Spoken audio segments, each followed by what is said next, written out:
Okay, the diagram's got triangle ABC. AB is 3.4, AC is 6.2, and BC is 6.1.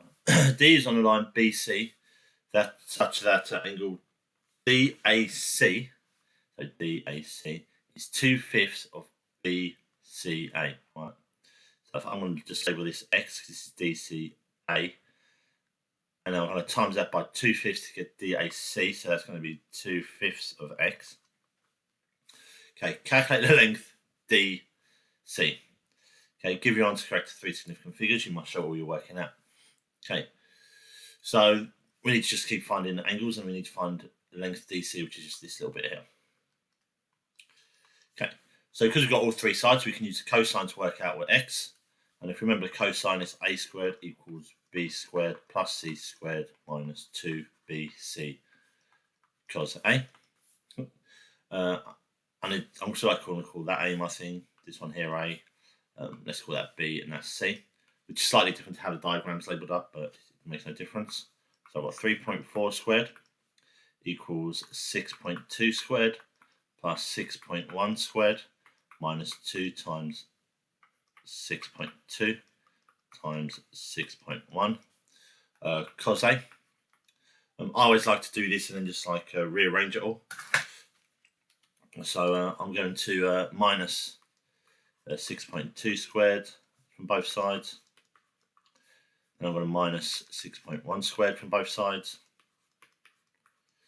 Okay, so I get 3.4 squared minus 6.1 squared minus 2 squared, which is going to equal minus 2 times 6.2 brackets 6.1 cos A. And I want to divide them all by minus 2, 6.2, 6.1.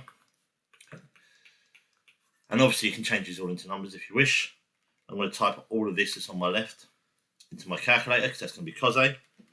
And I'm expecting to get a number which is below 1, because it's a cos.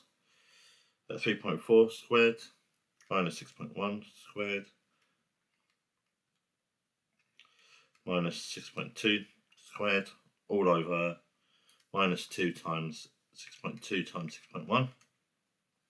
So I've got 0.847, which equals cos A. So A is going to have to be the inverse of that number. Okay, so I'll do cos minus 1 of 0.847, and I've got A to be 32.08. So that's X in this case. Yeah, 32.08. And I'm actually trying to work out this side. If I know that's 32.08, I can actually work out this side here actually. Okay, because that's also going to be 2/5 of X. So if I times that by 2/5, that's going to be 12.832.